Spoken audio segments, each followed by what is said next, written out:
What's up, Degenerate Nation? Welcome to the Big Bets on Campus podcast. This is the Week 4 college football betting recap and quick Week 5 preview. I'm Stuckey, and with me, as always, is Colin Wilson, fresh off of another Arkansas win, which we will get to shortly. But you must be feeling good as a fan right now. Well, as a fan, hey, I never, listen, we're going to win the national championship. Absolutely. We can win the SEC. I know we can bull over the Alabama defensive line. I'm not sure we can bull over the Georgia defensive line, but hey, I never wavered, huh? No, I mean, in all fairness, Calzada you called it correctly on the podcast about the functionality of this Texas A&M offense. I was in belief that they were leaving things off tape. They were leaving things off the field because they're not capable of executing them, which was the problem. So great handicap by Stuck. And listen, I said on the podcast, if we're healthy, it's a different story. And if you listen to Sam Pittman's comments after the game, he did a little misleading with the media on with the health status of the offensive line, the health status of his running backs. And so, when KJ Jefferson says after the game, I couldn't come back into the game until my medicine kicked in. I'm like, well, whatever this medicine is, let's keep it going because this rushing game is the most impressive in the country. Your boy, Sam Pittman deceiving you. My boy, Sammy Covers. We are on to Georgia. Woo Pig Suey, I'm on board. I'm glad I spent a lot of time on them this week. And I gave them an astronomical bump. And then again, I bumped Arkansas midway through the day after seeing Texas destroy Texas Tech. Texas is destroyed. That's the third opponent that Texas has destroyed. Mm-hmm. I mean, they beat up ULL. They beat Rice by 100, and then they put up 70 on Texas Tech. Arkansas shut them down. I was like, I'm adding to this. Why is this under not coming down? Why is we'll talk about that more in a second. Wait, go ahead. That all happened with the change of Casey Thompson. Now you look at him. We talked going into the Arkansas game.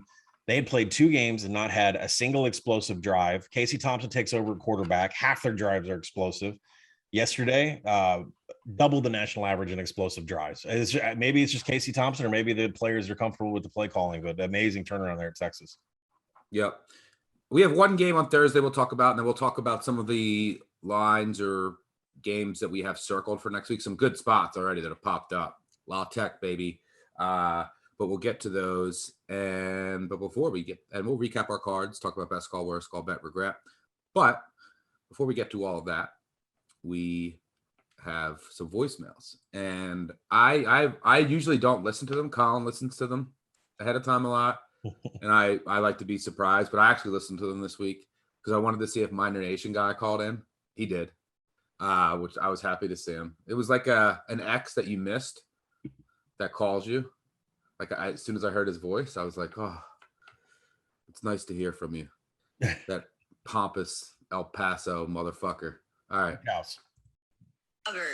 However you're feeling, we want to hear from you. You have reached the voicemail box of the Big Bets on Campus podcast. The guy is drunk, but there he goes. Leave a message after the bleep. This is Harley from Baton Rouge. I know y'all don't play Thursday night games, especially FCS, but holy Harvard Brown, all of you. It's 66 is the number. I watched this game for 3.5 hours. Brown's in hurry up, goes all the way down the field, boom, boom, boom, boom, boom. Gets to maybe the 15-yard line on a long play. Okay, they're hurrying up to the line. Okay, clock expires on the next play. Oh, nope, flag. Pass interference on time down. Boom, here we go. Let's see what happens here. Oh, yep, touchdown, of course, on time down. All right, now we're sitting at 65. All right, does college maybe not go for extra point when the clock expires on some meaningless? Oh, no, they kick it. Kicks the extra point. I watched 3.5 hours of Ivy League, just absolute football for a push. You, Brown. You, Harvard. Matt Mitchell, put this in there. Colin Stuckey. I got nothing there. I'm surprised they kicked the extra point. It was that made it 49-10 or 49 to. Wait, I'm sorry. That made it 49-16. and then there was 0 time left, and they came in and kicked the extra point. Usually they just go to the locker room. Yeah, I think Thursday night I was more had my focus on an App State team that decided to fall, go down with it after the 5-yard line to cost all the App minus 5.5 through 7.5 bettors. That was the right call. He won the game. They didn't give the ball back. Can't complain. But there was some argument on Twitter about if that's a bad beat or not. I will say there were special teams involved. Like App State, absolutely gave that game away. Chase Bryce throwing interception at the end zone, special teams touchdowns going on for Marshall. So I think people that did have tickets on App State felt like they deserved that touchdown and that cover. Yeah, I mean, here's the thing. By the way, in the NFL, if you score with no time left at all at the end of regulation, the team will not be compelled to attempt an extra point. And then obviously, if you score in overtime, you're not either. That started in 2018. And yeah, they're not in college football. You're not required to as well. In high school, yep, you're not required to, but you can, and they decided to. That's crazy to make it 49-17 and to push it. But sorry about that. And by the way, App State was not a bad beat because here's the thing: the guy made the smart move by going down, and the other thing is that, and they probably deserved to cover, just from the box score perspective, but he wouldn't have gotten down there if they didn't let him get down there, right? If they were playing run defense, he probably doesn't break a 45-yard run. He got down there and fell down because they let him.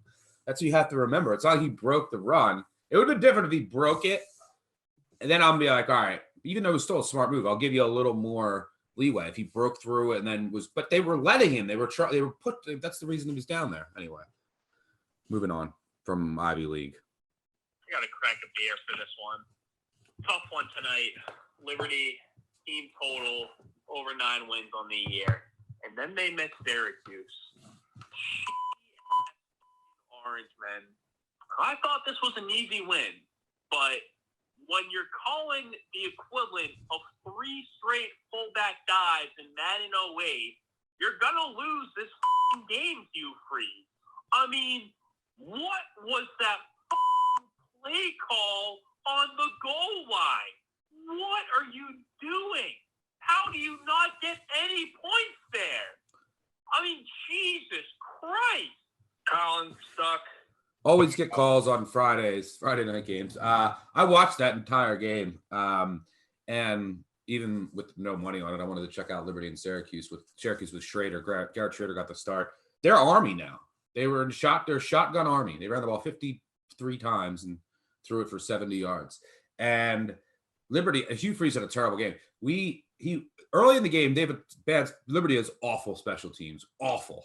Early in the game, 4th and 2 at the Syracuse 18, he tries a field goal. Not sure why, but they miss it. And then 4th and goal to 2 later in the game, in a tie game with 3 minutes left, he went for it on 4th down this time, and then they didn't get it. And then Syracuse went all the way down, kicked the field goal as time expired. But we now know Hugh Freeze, that's not his real last name. That's a nickname he was given. He saved his last time out. So 3rd down, Syracuse doesn't get it. So they're going to line up with their Lou Groza Award finalist, Lou Groza Award winner, kicker. They're going to line up to kick the game-winning field goal. Freeze doesn't take a timeout to get the ball back with 30 seconds. So if they make it or they miss it, you would have 30 seconds left. No, he lets the clock run all the way down to 1 second. Syracuse calls a timeout, and Freeze uses the timeout not to get the ball back, to freeze the kicker, who's one of the best kickers in the country, and it's a chip shot. Obviously, he drills it, and Freeze walks off the field. Awful. Liberty, bad. Go ahead. Well, I mean, Liberty won the box score from a success rate perspective. I mean, they were 71% in the minimal amount of passing downs that they had. But I think, listen, the reason you can't look at that now. Syracuse is Army. The success rate doesn't matter. I know. And that's the whole thing is the reason I didn't bet on Liberty for this game is because there were things in the defensive box score for Syracuse leading up to this that were just puzzling to me. When did Syracuse get a defense like this? 6th in tackling, 16th in coverage. They're now top 20 in defending the explosive play, both on the ground and through the air. So, I mean, some of that could be opponent related, but Syracuse is fielding a really good defense right now. Dino Babers job was on life support, and he's back, baby. John from Long Island, and I'm just watching this Mississippi State debacle. And my name is Mike Leach, and I can't coach a football team to save my life. I continue to send out quarterback Will Rogers, who can't complete a pass. Jesus Christ, he is terrible. How do you miss that pass in the end zone? Jesus Christ, why the would I ever back this piece of football team? Notre Dame. Mississippi State, by the way, I had them in a round robin. They should have won. I was extremely unimpressed with LSU. I watched most of that game. They had, if you look at Mississippi State obviously was the better team. If you look at the box score, they had more yards, even though LSU had 3 broken plays. They had one where it came after a roughing the punter. Mississippi State would have won the game if they didn't call this, because the guy left his feet. He didn't even touch the punter. They called roughing the punter. The next play, 2 Mississippi State defensive backs run into each other on a slant, and then the guy takes to the house. Earlier, there was another slant that the kid took to the house, and then they had one where a receiver got behind the coverage on a busted coverage that got the safety didn't know the coverage that he was in. That's it. Max Johnson, the rest of the game was garbage. And those 3 broken plays are all LSU did. Mississippi State was able to move the ball. They had a bad pick. They had a fumble and a roughing the punter. Mississippi State, we can back them next week against Calzada and Texas A&M, a fraud. So we can be back on them. And LSU was not impressive to me at all. A couple broken plays. If you looked at that box score and you saw the yardage and then Johnson's numbers, you'd be like, wow, he had a pretty good day. No, he didn't. There was 3 broken lucky plays. Yeah, so I think a couple of things here with LSU. First off, Kirk Herbstreit, I don't know if he's letting things slip, but saying the desire to play for LSU, is it even there? That is a very strong statement to make from a high-level view of LSU.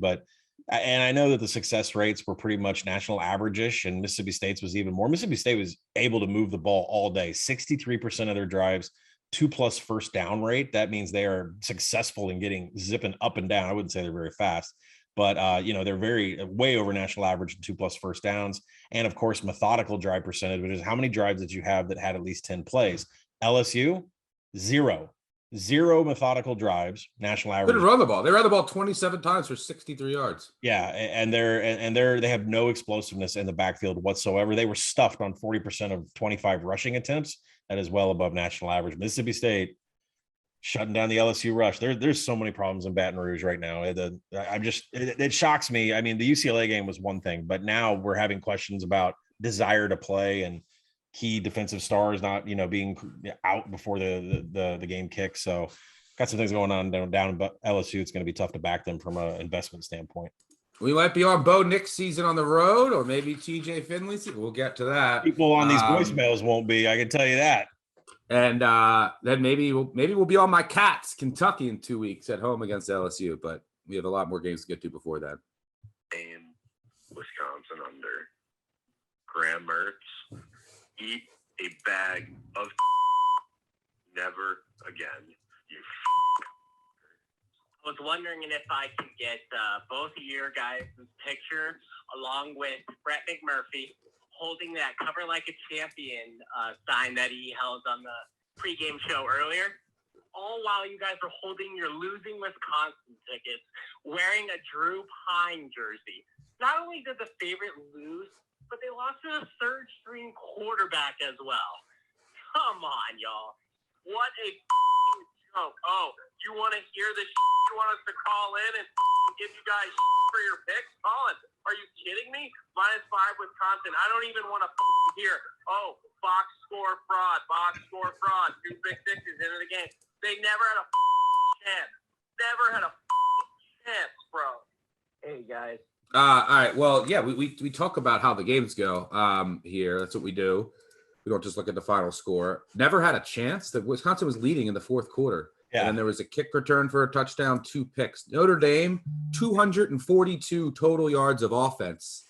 That pathetic. 242 total yards. That's the 3rd game they've stolen this year. The team could be 1-3. There is nothing impressive about Notre Dame. They have absolutely no shot of doing anything this year. If they go to the college football playoff, maybe they could this year. Anyone can get there. They'll get stomped out by Alabama again. With an 18. So you could, you can have, they'll be catching 20 points. You can have your fun, Notre Dame fans. I mean, look, Wisconsin was the better team for 3 quarters. And here's what happened. Graham Mertz stinks. And that's basically all there is to it. Obviously, they had 5 turnovers with a kick return for a touchdown. The fourth quarter just became ridiculous. But they were up 13-10 going into the fourth quarter. And Notre Dame scored another one of touchdowns. I didn't think that ball was caught. I mean, that was, half their yards on that play too. So Graham Mertz stinks. We said this on the podcast, the live show. Here's all the reasons to like Wisconsin. And the caveat was, well, Graham Mertz could have diarrhea all over the field. He could be just that bad. And he is. That's it. Graham Mertz should never see the field for Wisconsin again. It's not hard to be a quarterback for Wisconsin. This kid was highly touted, highly recruited. He doesn't even have to be great for Wisconsin. Just make the basic passes. It's really easy to be a quarterback for Wisconsin. You run the ball. You have teams that try to defend the run, and then you make easy play-action passes. Don't throw pick sixes and hit your open targets. He's incapable of doing that. I mean, the amount of wide-open receivers that he missed, it was sickening. It was sickening how bad he played, and they were still up 13-10 in the fourth quarter, and then you get a kick return for a touchdown. Then he throws back-to-back pick sixes. That game was all about – neither one of those teams is impressive. 2 shit teams. But that game was all about Mertz. He was awful. Yeah, I don't even know. Like, I really hate it when we talk about the marquee games and they don't win. And I hate it even more when the final score gets inflated, which makes people think that you and I missed the mark completely. Both of us loved the first half under. I mean, that was spot on. And I think the handicap of Notre Dame's offense was correct. 26 rushing attempts, 18 of them were stuffed. I mean, we called out the Notre Dame offensive line. And when you have a 70% stuff rate on your offensive line, I think we did a pretty good job on the handicap there. And then for the Wisconsin to have 5 offensive turnovers, it's just, I mean, you're gonna lose 100% of your bets. 5 offensive turnovers and a kick return for a touchdown. And that's what made this score look so bad. But there's things in this box score that are laughable. Average third down distance for Wisconsin was 6.6. Notre Dame 8.4. Right, yards per play. Wisconsin, Notre Dame success rate in the toilet. Quarterback hurries. I mean, Wisconsin had what? Let me look at this. Wisconsin had 6 sacks, 3 quarterback hurries, and still they were able to, get beat by this offense. It was a pathetic rushing performance from Notre Dame. They had lots of help. They can't run the ball. It's awful. I don't know what to do with Wisconsin for the rest of the year. I mean, I've got the handicap down on Notre Dame. I've got it. All right. But this Wisconsin team, Jesus, I can't lose any more money on this. Graham Mertz, for 2 years, I've been piping up this kid. Done. I think Bo Nix is. They gotta bench him, man. I think Bo Nix got shipped to Wisconsin, drank a couple spotted cows, got transformed into Graham Mertz's body, because this is what we have. Graham Mertz season in effect is. I think Bo Nix got shipped up to the north. This Graham Mertz, I shouldn't be mad that he blew the under 45, because being mad at Graham Mertz throwing an interception is a lot like being mad at a pig for rolling in. It's just what they do. It's just what they do. By the way, I agree. I do have to send my condolences to underbackers. Right side, clearly. Both offenses were pathetic. Should have had it. And 2 pick sixes and a kick return for a touchdown in the fourth quarter. Oh, anyway, moving on. Why the fucker constant tickets wearing a Drew Ponder pick? Oh, this Graham Mertz, the blue chip prospect. This guy. This is why Jack Cohn. Look at this. Blue. What are you looking at? What are you looking at, dude? Are you blind? This is why Jack Cohn transferred. What are you looking at? Oh my God, under 44, but the hook under 44, it was 10 to fourth quarter, 20 points going into the fourth quarter, and this guy sucks. This entire collision career is in Illinois last year. This fucking guy sucks. This guy sucks. That Wisconsin game, Wisconsin and fucking under, okay? I'm this fucking loser. This piece of fucking Graham Mertz. That mother. What a loser. Holy shit. Anyway, so I'm on Twitter. I see stuff he says. A bad beat, whatever, underbackers. Shake it off or something. The only thing I'm going to shake is my in front of Graham Mertz's mom. Okay? Let him know what he did to people. I never knew kind of what Graham Mertz was like till today. So I Googled his picture. What a tool. He looks like a complete tool.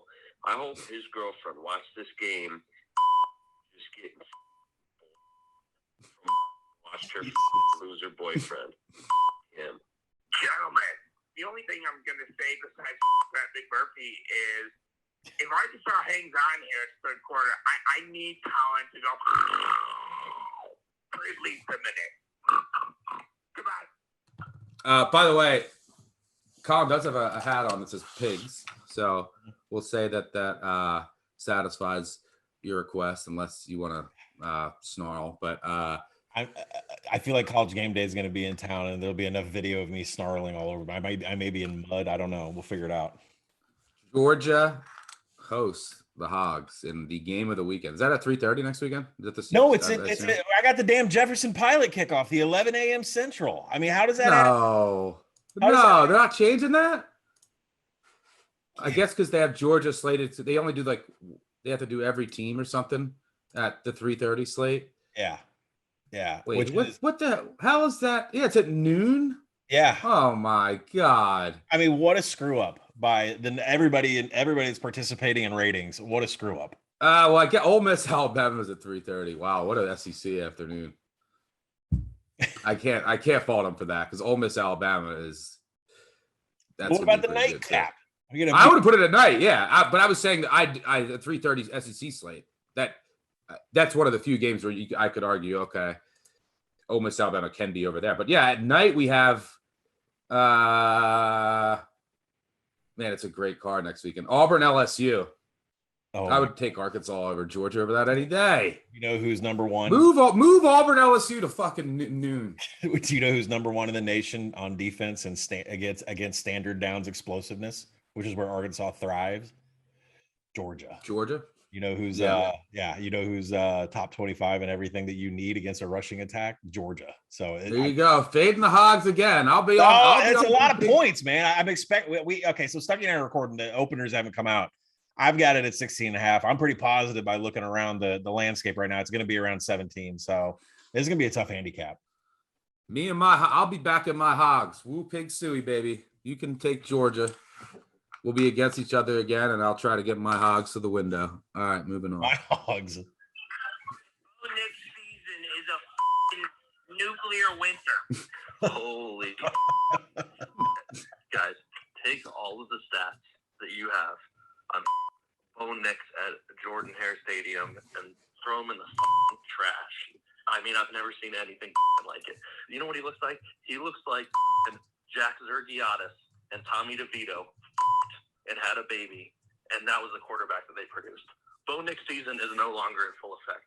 There are hurricane warnings in South Dakota that are in more effect than Bo Nix season. We got to pull the Bo Nix clip. It's over. We are so bad. It's halftime here, and I'm watching Tucker Gray run all over. We're getting ran on by a guy with two first names out here. We're bad. Clemson's bad. The Minnesota Gophers are bad. My betting card today is bad. It's a wrap. TJ Finley season in full effect. Let's go. Get the out of here, Bo Nix. You fucking noodle arm, Uncle Rico looking.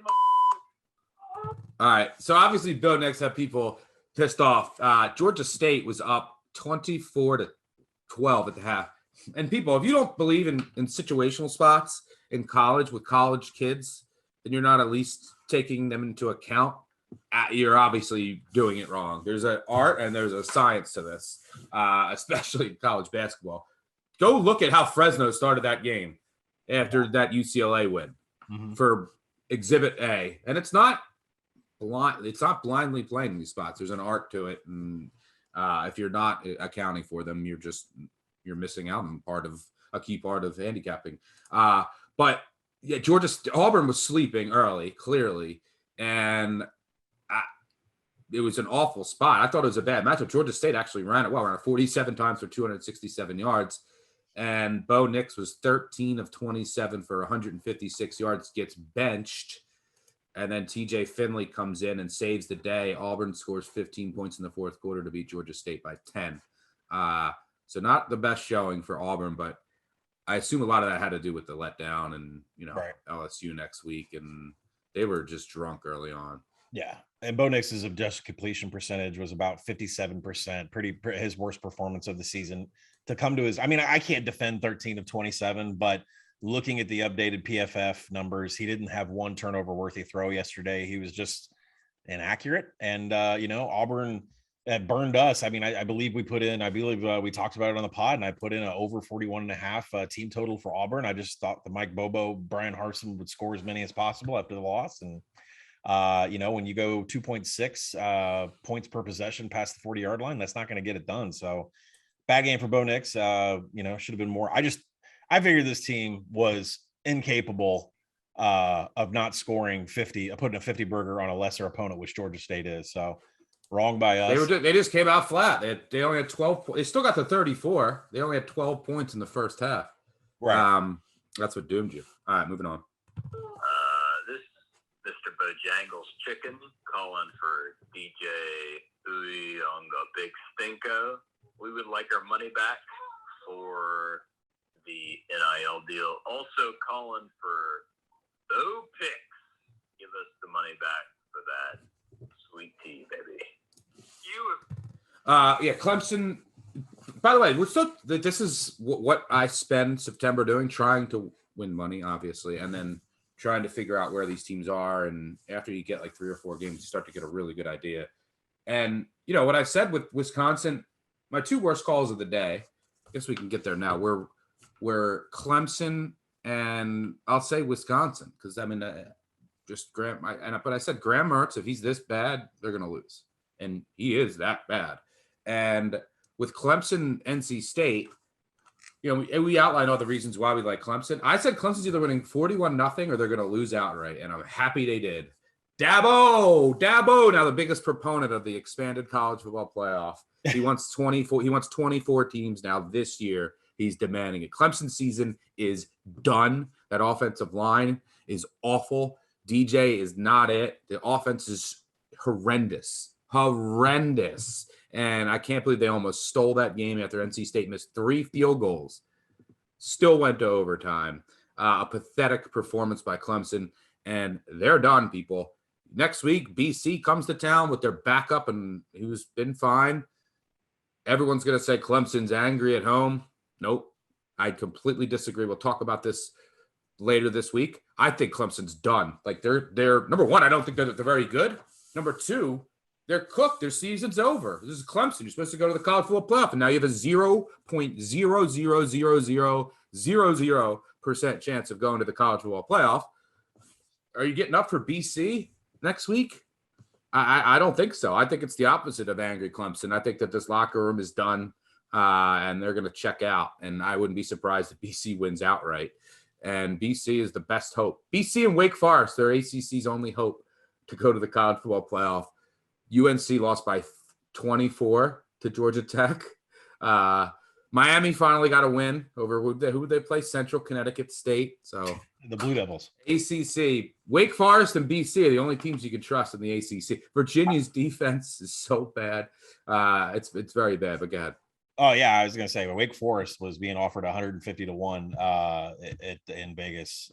So that to win the ACC is something I hit on a week ago, and that number has come crashing down. But I'm really a little disappointed in you and me because, you were on BC preseason. I was on NC State, and we just didn't know if they had a chance to win the Atlantic Division. And I kind of chicken shitted out at NC State actually winning it on a nice, juicy number. And now here we are. Clemson's done. And now it's just, there's just going to be a feast among all these mid-grade ACC teams that probably can't beat most of the Mountain West Conference on who's going to be the conference champion here. But, it's the offensive line, 10 pressures. DJ was under pressure on 10 dropbacks, 2 sacks, a really, really poor performance from an accuracy perspective. Again, everything I talked about on the podcast that Clemson piped up that we are going to get it all fixed. The offensive line communication, not there. DJ and his accuracy, 12 of 26, couple of turnover-worthy throws. It's nothing's improved. Nothing's improved after that huge speech by Dabo last week. Dabo. All right. Yeah, I mean, look, Clemson's done, and here's what I think's happened. You look at a lot of these teams at the top that look awful this year compared to expectation. I mean, look at Oklahoma. Oklahoma should. I mean, they won on the last second field goal at home as 17-point favorites over West Virginia. With they the keep home winning crowd, these games. with the home crowd chanting for the backup blue chip. Unbelievable. Yep. Spencer Rattler getting booed and them call the preseason Heisman favorite, and the crowd is chanting for the backup to come in after he threw a pick. But all these teams look awful at the top compared to expectation, except really Georgia. Why? Well, I think that this year kind of let everyone else catch up because they have so much experience and all these kids came back. So the gap, and teams are starting to figure out how to defend these spreads, where like these really talented spreads scheme wise. But with all the returning production for all these other teams across the board, you know, and the top teams lose a lot to the NFL regardless. So I think that this year gave everyone else a chance to close that gap for this year. I think that's what's happening. So anyway, ready for a Cincinnati in the playoff? Cincinnati wins out. They're going to the college football playoff. I'm curious to see what that line is against Notre Dame next week. I think you projected it as Notre Dame minus 2.5. Yeah, let me check it. -1 after final grading. I will take Cincy as any dog. Any dog. All right. Let's actually go through. Well, let's just get through the voicemails, then we'll go through best call, worst call, ever go. Got to be me with this Clemson-NC State under 47.5. It hits like a motherfucker in regulation time, and then it goes OT because the damn NC State kicker can't make a field goal to save his life. He's 0-2 for the night. All you got to do is make one, and you're a savior. You're going to get laid this weekend if you hit it. Like, all the girls are going to be all up on your if you hit this, and you can't do it because you're a and then they go to OT, and they put up a bunch of touchdowns and overhits, and I can't even breathe. I'm out for a drive right now trying to cool off. I have road rage. God. Yeah, nothing more to say. Brutal beat. The kid who's the most relieved that NC State won in overtime is that kicker. That would have been a rough week for him on campus. But yeah, brutal beat. For under 47.5 on ends at 48 after. Sorry about that. That's a tough one. Colin stuck. Sean from Long Island again. Listen, I need an explanation about this FSU Louisville line. Who the was behind this rat line? I need answers. There's no way on God's green earth that Florida State should open as a short underdog. They close as a favorite to anybody. So, of course, I bet them out of principle, and we're getting absolutely destroyed. We need to get Sherlock Holmes, Inspector Gadget, and Scooby-Doo and the entire gang to get answers to this bullshit. This is ridiculous. Stucky Colin. Yeah, Florida State 0-4. Whew. Listen, go ahead. I know who the group was that was pushing that number, and I didn't get an explanation as to why we were pushing Florida State all of a sudden. And I was like, I can't be a part of this. Do you want a piece of this? I believe was what I was asked, and I said, God, no. I don't know how some of these things build up with some of these groups, these conglomerates of guys that are pushing 5-figure tickets and then asking other people they want a piece. No, I don't want any of your Florida State. Go away. Knowles 0-4, man. It's just weird to say. Brutal. They might quit. Let's see who they got next. Let's put LSU and Florida State in a bowl. Home against Syracuse next week. That game should be exciting. God. All right, moving on. This is not a bad beat. I'm just very excited about Arkansas pulling off this victory. I live in New Mexico. I'm in the military. I don't visit my family that often, and we planned on this game since June. We thought it would just be a fun trip to Athens since Arkansas doesn't get to play at Georgia that often. My family lives in Atlanta. And wow, we couldn't be more excited now. And hey, Colin, you were right, man. You were right. Whoopee! Hey, Colin, Stuck was right, and you support the troops. Thank you for your service. And I'm going to have the troop support in Athens. You're damn right we're on Woo Pig Stewie plus 17 next week. Yeah. You want to respond, Colin? First off, thank you for your service. And I hope it's a great atmosphere. I hope the Arkansas fans that come into town are well behaved.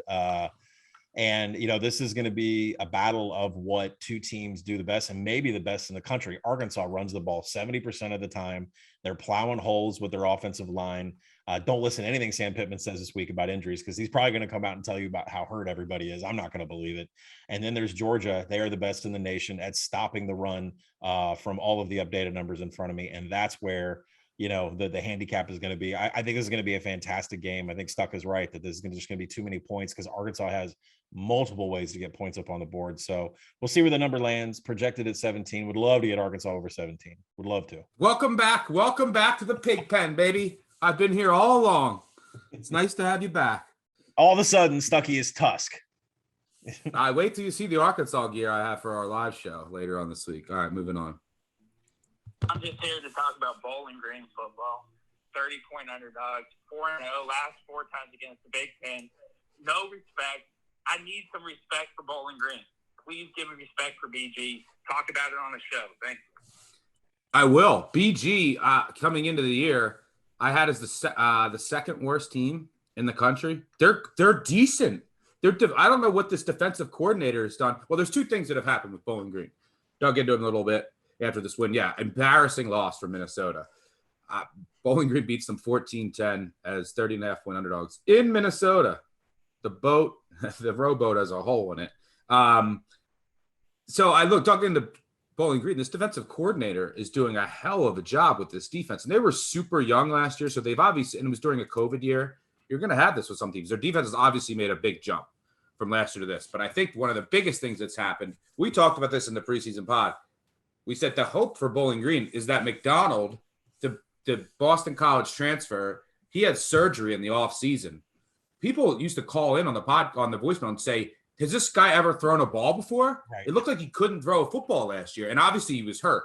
And he had off-season surgery, and he can complete forward passes now. It looks like he can throw a football. And this was a kid at Boston College. So they have a quarterback who knows how to throw a football, pretty important. And their defense is significantly improved. So, yeah, Bowling Green, I'll give you credit. That's a great win for the Falcons. Any thoughts, Colin? Oh, yeah, absolutely. Bowling Green, I think I've already bet twice this year and had a cover. Covered Tennessee in a large number. South Alabama lost by 3. And then here in Minnesota, and Stuck's right, the big change has come on the defensive side of the ball. This is a team that is now, remember, Bowling Green's ranks were like 120th, 125th. They're now top 25 in tackle grading by PFF. They're now top 30 defense and passing success rate. They're now, 43rd in coverage. And then, give a shout out to the special teams. They're top 30 in special teams. So the defensive side of the ball and the special teams have massively improved, which is going to get us a lot of covers once action starts up here, assuming odds makers don't catch up on these guys. I've been bumping them every week. By the way, another embarrassing loss on the day. USC, oh God, getting destroyed by Oregon State at home, 45-27. But one other big upset that I missed until late night, Troy getting blown out at La Monroe. That's a bad loss. Wait. Buffalo, go ahead. I was going to say, who are all these people? You remember all the people that were touting like ULM under 1.5 minus 190 win totals, like the easiest bet ever? Not anymore. 2-1, baby. Rhett Rodriguez. Yep. Is guiding. That's Rich's son is guiding ULM. Buffalo, by the way, if you didn't see that game, Buffalo up 35-7 at the half on lowly Old Dominion. Old Dominion comes all the way back, ties the game. Well, not ties the game. They're down 35-28. They scored a touchdown with 9 seconds left. And they're going to go for 2 to go for the win. Why not? You're Old Dominion. But they were one of the guys was celebrating. They threw a fucking celebration flag. Like, come on. So they threw a celebration flag. So then Buffalo obviously accepted it, not on the kickoff, but on the extra point, push them back. So they couldn't go for 2 and to make the extra point harder. And the poor kid shanks it, and Buffalo wins 35-34. And was there any other upsets that I wanted to talk about? Michigan came back, crashing back down to earth. They win by 7 over Rutgers. Your SMU over is looking fabulous after beating TCU. Smooth City, baby. That team is good. Yeah, we mentioned Georgia Tech over UNC. Yeah, I mean, shut North Carolina down. This ACC is impossible. Georgia Tech is now dominating on defense. I guess what they did against Clemson wasn't so much of a fluke. It transferred over against North Carolina. These Sam Howell odds for a Heisman, forget it. I don't care what number it is now. I mean, there's no path to win it. Yep. Yeah. Oh, Central Michigan had a pretty crazy game. They were down 17 in the fourth quarter, and they scored 21 straight to win. So some interesting box scores out there. All right, moving on. Tyson Helton. Are you serious? 4th and 1 in IU territory, down 2. He punts. You might as well just call timeout and bring your team in and tell them, you guys suck. Yo, stuck. UConn under last week's UConn backdoor. This is the UConn podcast. Every week we will have a bet on UConn until it loses. This is me, Gerard. Probably next week. By the way, the reason I am calling is I never thought I'd have to call to bitch about a Helton. 4th and 1 at the 49. You have a defense and an offense that's rolling. Zappy Hour is saying, let's go for it. And Tyson Helton calls them off and punts it. Are you kidding me? You're a 9-point dog with a D and a great offense, and you have this team on the ropes, and you punt it? I mean, an absolute joke of a decision. Particularly a program-defining win, and you punt it. It was sad to see. Hey, yeah, this is minor. Yeah, so Western Kentucky, 7.5 yards per play. How are you punting there? Indiana, they got to stop bringing these refs for road games. Indiana, a punt went off the guy's hand, and they didn't review it. The Big Ten refs didn't review it. Western Kentucky had so many passes to win that game. It was unfortunate to see Helton punt it there. Yeah, you have an offense and no D, and then Indiana went down and scored a touchdown, like a 90-yard touchdown drive after. Penix played a little better, but Western Kentucky's D is nothing to write home about.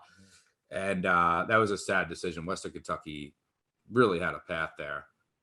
That punt from the 48, that Tyson Helton decision on 4th and 1 to punt from the IU from the Indiana 48 was just, I don't know if they wanted to win the game. That was a really terrible coaching decision. And we were Tyson Helton fans, especially on the defensive side of the ball. So, if that was the offensive coordinator's call and Tyson Helton didn't step in, I mean, how do you not have confidence in this offense to achieve 1 yard, especially at this point in the game? They've been pushing it all day.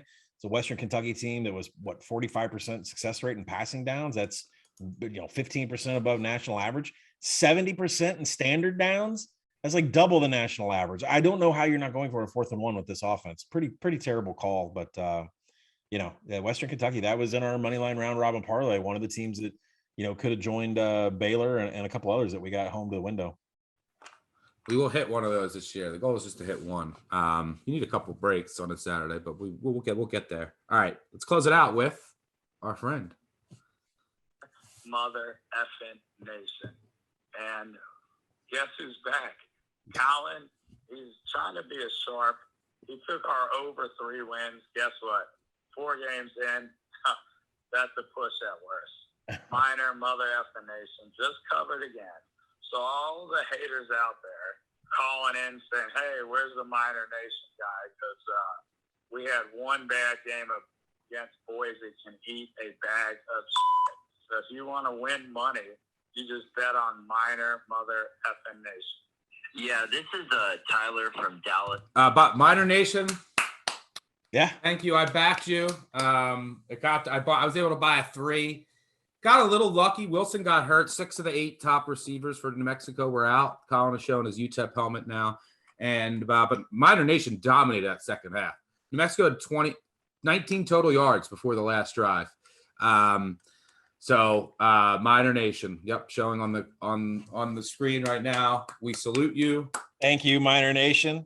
The improvement. Picks up. Yeah, Dan Demmel has got. I mean, he turned this around from nothing.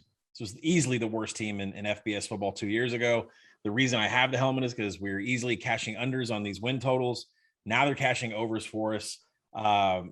we'll see how the rest. Hopefully, we can get a win out of the rest of the schedule. I'm sure we can. I'd love to get UTEP into a bowl. God, how great would that be? Almost have to make the trip. But good job, Miner Nation. Not much to write home about as far as New Mexico goes. 0 explosive drives, well below national average in all of the offensive success rates and 2+ first downs and methodicals. It's a really bad thing that's going on with New Mexico here, especially, getting shut out completely against A&M, now only 13 points against UTEP's defense. New Mexico is going to be hard to bet on for the rest of the season. And we got one more bonus one for you. This is a Tanner Morgan guy.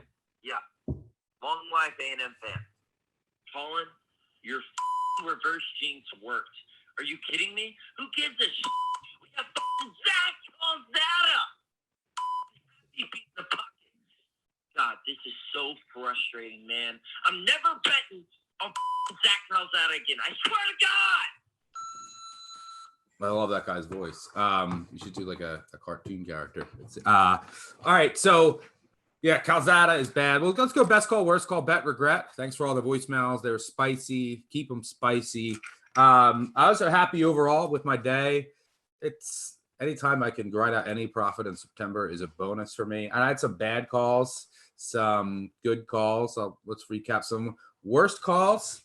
I already mentioned Wisconsin, Clemson, and let's throw in Florida Atlantic.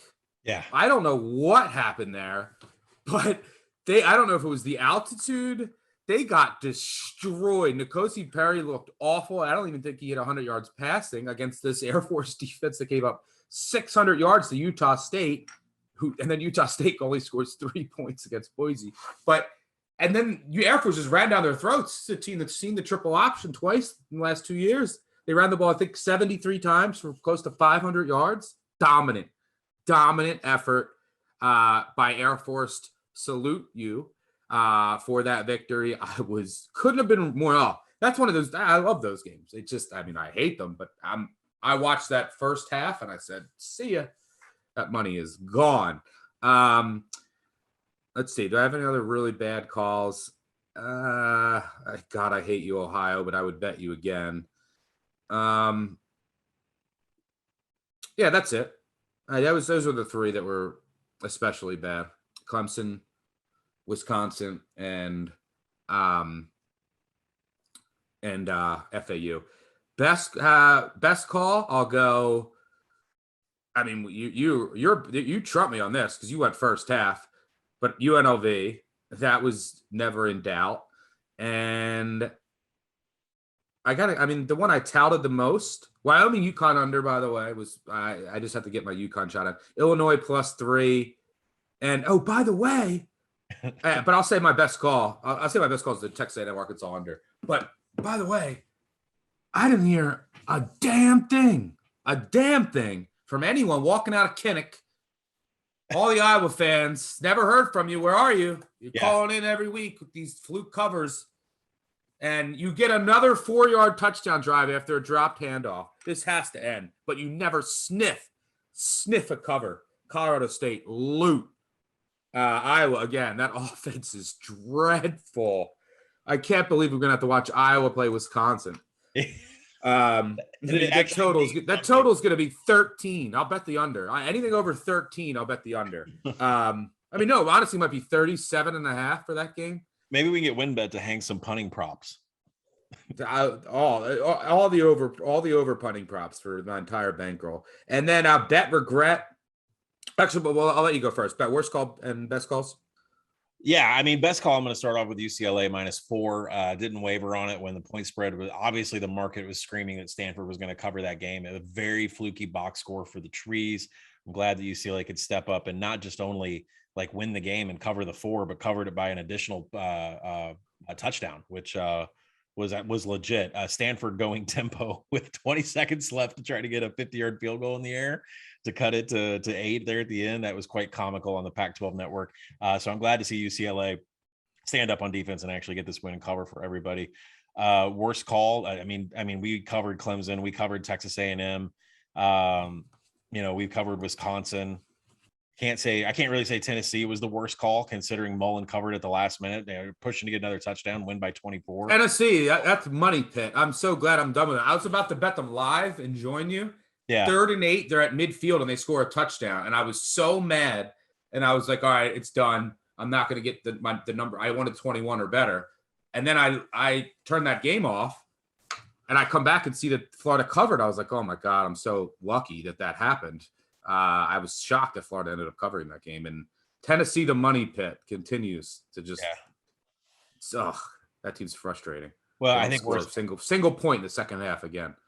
Worst call for me was backing out of the Army bet and coming back on Miami of Ohio and believing that they could actually stop Army and that they could do something themselves on offense, which they did have a little bit of success at the beginning of the game. But Army, unfortunately pushed them out of it and no cover there, winning by 13.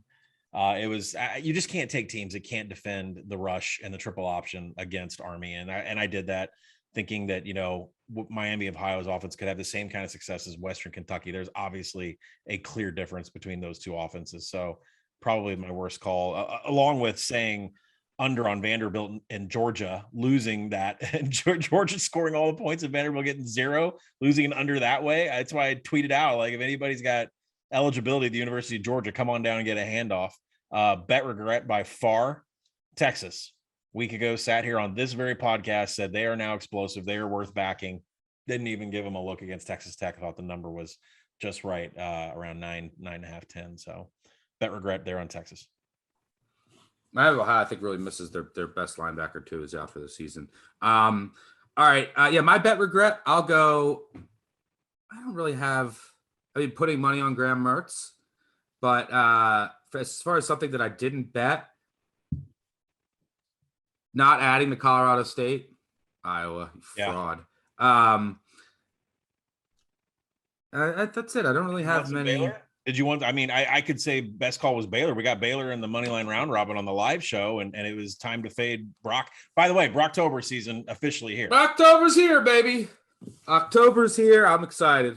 All right, before we get to some 3 and out, quick reminder to our listeners, the Big Bets on Campus podcast is presented by WynnBet Sportsbook, and they've got a great sign-up offer for you guys this season. New WynnBet patrons who open an account and deposit $20 or more can make their first bet risk-free up to $1,000. That's right. If you open a new WynnBet account, make a qualifying deposit, and place your first bet within 10 days, that bet is risk-free up to $1,000 in eligible states. $1,000, people. So take advantage of this WynnBet offer. Just click on the Action Network link in this episode description. Must be 21 or older to gamble. Know when to stop before you start. Gambling problem, call 1-800-GAMBLER. All right, let's get back to the show. And by the way, if you're in a legal state, man, take advantage of all those bonuses and all the free bets. Just take advantage of these offers. They're in your favor. And by the way, it's good to have as many shops as you can for different lines. All right, let's before we get out of here, let's go 3 and out. All right, we have Thursday night football. Pretty soon, people, we're going to have action. We're going to have Tuesday games and Wednesday games. We can go a little more in depth for these previews, but our college football week 5 betting preview will be out late Thursday night. We'll cover the Friday night games. There's a couple interesting ones. Iowa at Maryland, by the way, 4-0 at 4-0. What's Iowa going to open up at there? -3, and they're going to close +3. So anyway, we'll talk about that on Thursday night. Then obviously all of the marquee games and many others on Saturday. But we do have one game before Friday, and that's an ugly one. Virginia at Miami, Thursday night, 7:30 Eastern on ESPN. The status of Derek King, I would assume he's good to go. They played Central Connecticut State. I assume that was a big part of the reason why they held him out. And Brennan Armstrong's been playing really well for Virginia. The defense took some hits injury-wise last week, and the defense has just been, it's just been getting shredded. Absolutely shredded. The Miami defense doesn't want to tackle. It's going to be hard to it should be a pretty high total. I reluctantly bet the Wake Forest Virginia under, and I knew that they were going to go pretty fast. And I knew it was going to be tough to get stops. And I don't know if I would have the stones, depending on how high this number is, to go under in Miami, Virginia. What do you see here? Any early looks? Yeah, absolutely. The same agree with you on how I don't know how you can take it under. I mean, Miami is dead last in tackling grading per PFF. Both these teams run at a top 30 pace and tempo. Miami 7th in plays per minute. And I think the real hang up here is that it's all on explosive plays, because once they get past the 40-yard line, they're 120th in the nation in finishing drives. So you need to be able to get explosive plays against Virginia, which is possible. Virginia is outside the top 100 in defending pass explosiveness. So Miami is going to be able to get their explosive plays. This Virginia offense, though, has been fantastic through there. Brennan Armstrong, maybe I have to check up on him, maybe more yards passing than anybody in FBS or in the Power 5. They throw the ball more than 63% of the time. So definitely a ton of points are going to be scored here, and some really shoddy special teams play. I mean, Virginia is bottom 10 in special teams play. So I mean, there's a good chance for a ton of points in this one. Make sure you check out actionnetwork.com, the Action Network app, for a preview on that game. Let's move on to, and by the way, a game I didn't mention, how thrilling. This is what we live for as a bettor, just for the sweat. How thrilling and justifying was that Nebraska cover. Yeah. So Michigan State had 5 yards. This is crazy. They had 5 yards on 15 plays in the second half. Nebraska ran 48 plays in the second half. And it went to overtime because, of course, Nebraska allows a punt return for a touchdown. It's what Nebraska does. And it goes to overtime. For those of you who don't see it, Nebraska then throws a pick, because of course they do, because it's Nebraska on the first possession. And I had shades of Tulsa, Tulane, and the kid's streaking down the side. I'm like, he's gone. He's gone. Yeah. There's no way that anyone's catching him. And then someone tweeted at me, I retweeted that was Adrian Martinez's 2018 Heisman moment, was chasing down that guy. And then an offensive lineman got down there too, and they tackle him. And then Michigan State gets the ball, breaks a run, gets tackled at the 1. And I'm like, kick the field goal. They don't. They get stuffed. They try to run it again on second down. They get stuffed. I'm screaming at the TV, kick it. And they send the kicking team in, and they win by 3. And everyone with a Michigan State ticket, who they dominated that game, Nebraska. Everyone with a Nebraska ticket got some justice. Thank you, gambling gods, for smiling down on us. That was a hell of a moment. All right. Second down. Let's move on to second down here. Any spots that you have circled for next week? I've already mentioned La Tech. Mm-hmm. I think NC State next week is your Fresno from this past week. Sleepy. And then La Tech's been a weird team. All they do is play close games. My man Skip Holt's a dog all day. Also, I think Clemson's done. Dead. I don't think this is a response game. I think this is a lay down and hungover more game. Yeah. And I don't think they're very good. Give me Cincy as a dog. Woo Pig Suey, my hogs. I think I'll go back to the well with them. And yeah, that's all I had circled right off the bat. How about you? Yeah. Well, Red River is in week 6, so you got to get prepared for that. Oklahoma's going to go to Kansas State. They'll have an overlooked spot to Texas. And Oklahoma loses to Kansas State every year. Yeah. And that's definitely keep your eye out, especially with the Sooners crowd chanting for Spencer Rattler to be removed. Texas, who is a well-oiled, explosive machine on offense, is going to go play at TCU. If SMU can do what they did yesterday, Texas ought to have tons of success getting points up on the board in that game. Kind of a small overlook. I mean, it's a conference game, Indiana at Penn State, but Penn State going to Iowa the next week is monstrous. That is a monster game for Penn State. I don't think they'll overlook Indiana, but it's what is this Indiana team right now? And I think Penn State, the way Sean Clifford is playing and the way Mike Yurcich is getting clean box scores out of them, that's one overlook spot. But definitely Red River is the theme of the look ahead for this week. I can't believe you didn't mention game of the week, baby. Vandy, UConn. All right. Before we get out of here, third down, let's talk really quickly a yes or no case for for any future out there, if to invest in. I'd say right now, with the way the season is going, the ACC is done. The Big 12 is one Oklahoma loss from being done. The way that they've looked. I'm fully convinced if Cincy wins out, they are going to the college football playoff. And this year just looks so wide open. And if they beat Notre Dame, the number is going down. And especially if they're more upset. So if you're going to bet Cincy to win the national title, this is your last chance where there'll be value. I'll throw a couple pesos on it because I'm touting it here. I think it's more of an indictment on the rest of the field than it is on Cincy, who I think is really good too. But there's a 660 to 1 out there. 60 to 1 or better. I'll say Cincy's worth an investment. Here's the thing. I think Arkansas is still undervalued in the market. People don't understand how good this defense is. You could find them around like 50 to 61. The problem is their schedule. Their schedule is absolutely vicious. So I don't know if you really believe in this Arkansas team and Woo Pig Sooie magic this year and Sammy covers. Maybe they're worth some pesos. Cincinnati, if you could find a 50 to 1 or better, this is the last. I don't know if you're going to be able to find the number, but this is the last chance that you're going to get. Because they went out, they're going to the college football playoff. Bottom line, I am 100% confident in that with the way the college football, the landscape is played out. And if they beat Notre Dame, that price is just going to go down even more. And especially if you have more upsets this weekend. So, yeah. I'm going, like, say Oklahoma loses at Kansas State. All of a sudden, they're on the outside looking at it. Like, this is getting crazy this year. I love it. So those would be the two I would look at. Nothing big from an investment standpoint. But this is a wide open year, man. Wide open. Yeah. Do you have anything worth? Yeah, I do. Actually, I think I'm going to be placing a bet on Texas. There's an 80 to 1 out there. You have one loss. It's to Arkansas, who's getting a massive amount of respect. The college football playoff will not care about that one loss to Arkansas because it's a good loss. It's a really good loss.